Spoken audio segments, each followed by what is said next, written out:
जंगल के बीचों बीच एक पुराने बरगद के पेड़ के नीचे चार दोस्त शेर, गधा, चूहा और लोमड़ी नए साल की रात गोल घेरा बनाकर बैठे थे। सामने लकड़ी का एक छोटा सा माइक रखा था जिस पर मजाक में जंगल न्यू ईयर पॉडकास्ट लिखा था।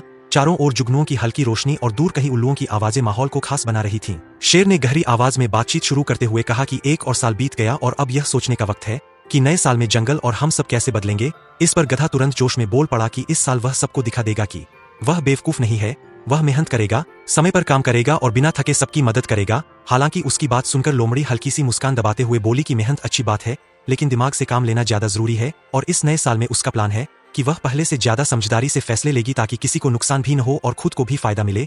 तभी चूहा थोड़ा झिझकते हुए बोला कि उसका सपना बहुत बड़ा नहीं है, वह बस इतना चाहता है कि इस साल उसे छोटा और कमजोर समझकर कोई नजरअंदाज न करे, क्योंकि उसने पिछले साल कई बार साबित किया था कि छोटे होने का मतलब बेकार होना नहीं होता। चूहे की बात सुनकर शेर कुछ देर शांत रहा और फिर बोला कि जंगल में हर किसी की अपनी जगह और अहमियत होती है।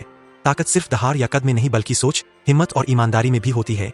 शेर ने याद दिलाया कि पिछले साल जब जंगल में आग लगी थी तब चूहे ने सबसे पहले रास्ता ढूंढा था और गधे ने बिना रुके पानी ढोया था, जबकि लोमड़ी ने सबको सुरक्षित दिशा बताई थी। यह सुनकर गधा गर्व से मुस्कुराया और बोला कि लोग चाहे उसे कुछ भी कहें, लेकिन वह इस साल और ज्यादा जिम्मेदारी से काम करेगा। लोमड़ी ने भी थोड़ी गंभीर होकर माना कि चालाकी अगर गलत काम के लिए हो तो वह खुद को भी नुकसान पहुंचाती है, इसलिए वह इस साल चालाकी से ज्यादा सच्चाई और समझदारी अपनाएगी।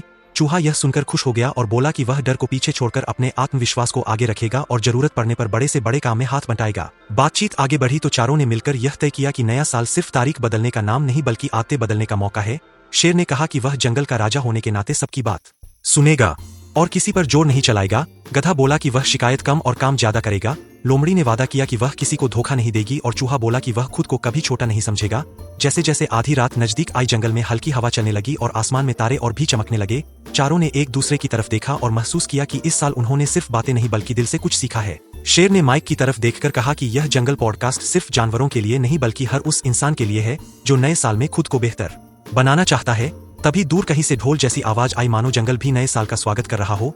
चारों एक साथ खड़े हुए और मुस्कुराते हुए नए साल की शुभकामनाएं दी।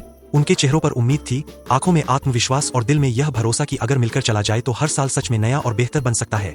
और उसी उम्मीद के साथ जंगल की उस शांत रात में यह पॉडकास्ट खत्म हुआ, लेकिन उसका संदेश लंबे समय तक गूंजता रहा कि नया साल बदलने के लिए पहले हमें खुद को बदलना पड़ता है।